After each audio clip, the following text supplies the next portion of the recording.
So I come to you tonight as a citizen of the United States, as a citizen of the Chickasaw Nation, one of the tribes displaced from the southeastern United States into what is now Oklahoma, and as a current resident of Jerusalem. I've been living in Jerusalem for about a year, working very closely with Palestinian Christian companions, colleagues, and friends. Before that, I've been involved in the issues and engagement there for about 10 years. And so I want to talk a little bit about what the responsibility is, especially for Christians, to Christians in Palestine. But I think that it's not just about Christians from the outside, but about all people from the outside as they view this particular community within Palestine. But I'll speak very self-critically, in the spirit of Kairos. Our churches have too often prized self-preservation over responding to human need. Our churches have been conditioned to fear the political sphere, to be intimidated by political power.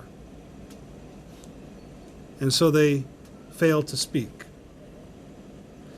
Our churches have produced many apologists for the occupation policies and regional manipulations of the contemporary state of Israel. And in doing so, the churches have become apologists for global empire. For centuries, Western churches especially operated as the implementers of colonialism.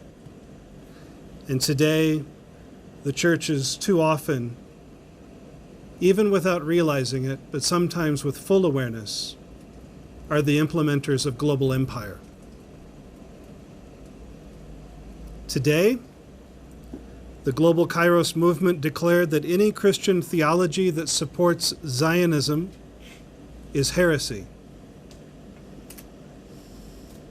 Such Christian theology, and Jews need to speak for themselves on these issues, Muslims need to speak for themselves. But this Christian theology that supports Zionism is a false teaching that must be confronted, first and foremost by Christians. The Palestine Kairos document called Israel's illegal occupation of Palestinian territory a sin against God and humanity. Providing a theological cover-up for that sin is irresponsible and unfaithful. So why do many Christians act the way they act concerning Palestine? What is it with Christians like many in my home country of the United States? Why do they act the way they act with such callous disregard for Christian communities and their Muslim neighbors in Palestine? Why do they allow Israel to continue its destructive and murderous policies and its lawless treatment of its citizens residing illegally in the West Bank and East Jerusalem? Why do we act the way we act? First, I would say that the Christians in the United States, and I assume also in South Africa, often do not know that Christians are present in the West Bank and East Jerusalem and within the state of Israel. They have a false imagination of what Israel is and what Palestine is.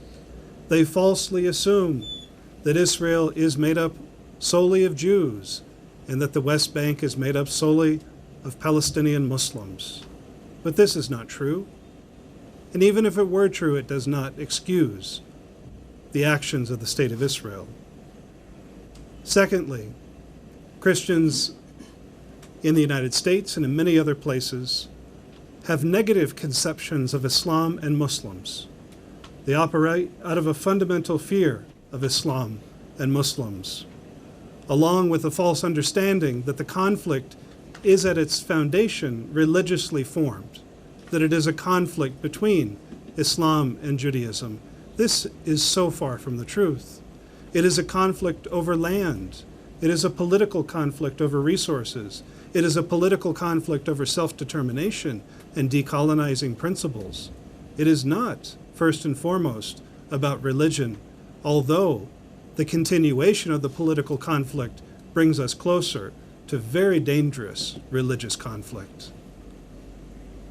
And finally, Christians in the United States and in many other places, and I've heard many South African friends this week tell me, are influenced by the imperial theology known as Christian Zionism. Christian Zionism is, first and foremost, political activity. It is not really a theology. It is not a commitment to doctrines and principles of faith. It is a political ideology that supports Jewish control over the land that now contains Israel and Palestine. Empire seeks to divide us from one another.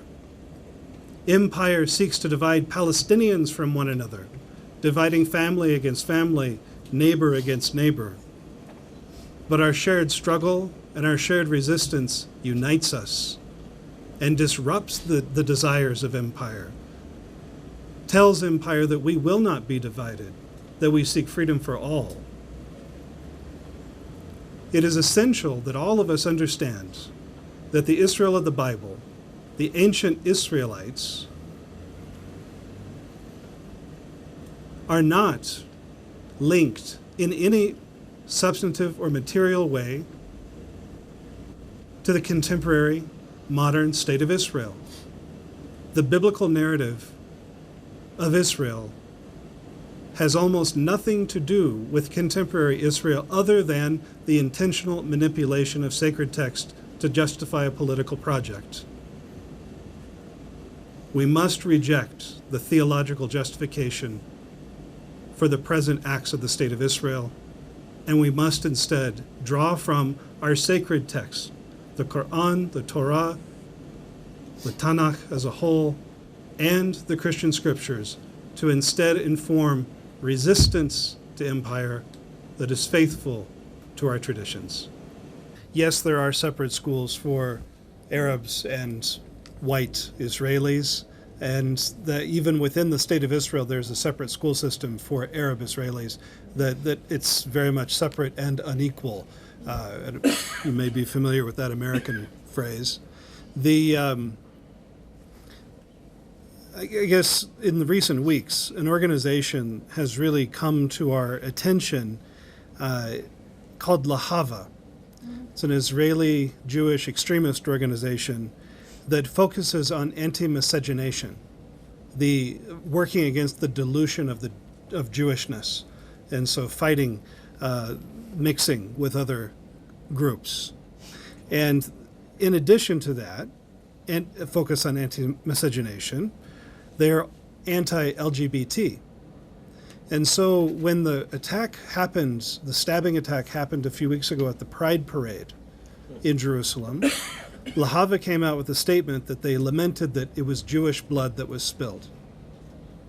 That's their focus, right? And then later that week, their rabbi recommended that all churches in the land of Israel be burned. This is the same organization. He was questioned, but not arrested, even though it was a clear violation of Israeli law. The Israeli society is filled with racism and light-skin privilege.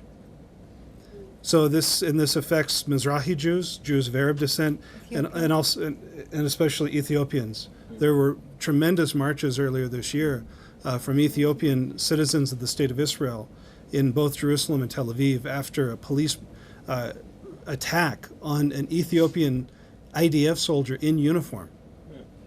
So Israel is shot through with these problems. This is an inter-Israeli problem. And it's so, without the externalized conflict with Palestinians, Israel would have to deal with all this. They're very interested in perpetuating that external conflict. One other piece on that is that with the restrictions in Jerusalem, and I happen to live very close to both Damascus Gate and Newgate on the north side of the old city, when those restrictions are in place at Al-Aqsa Mosque, my spouse, Carrie, who's the pastor of the English-speaking Lutheran congregation in Jerusalem, and we walk up to those barricades, and the soldiers invite us in like we're stars on the red carpet. When we walk up with our white skin, there's no barrier for us. They don't check our ID. They just let us in. So if you want to, you need to be living in that space for some time to see how the privileges operate and how the society and all enforcement is aligned against Palestinians. Thank you. So just on that one point about the internal Jewish question, I recommend to you a book from a very close friend of mine. The title of the book is Decolonial Judaism. Mm-hmm. It's written by Santiago Slabadsky, who is an Argentinian rabbinically trained Jew who was forced to forgo ordination due to his political activities. So Santiago, as a Jew, refuses to allow the modern state of Israel to be the center of his identity as a Jew, and instead embraces a barbaric Judaism over and against the false structures of imperial civilization. So Santiago, as a Jew, helps lead the way for all of us in embracing the barbaric instead of being seduced by the empire.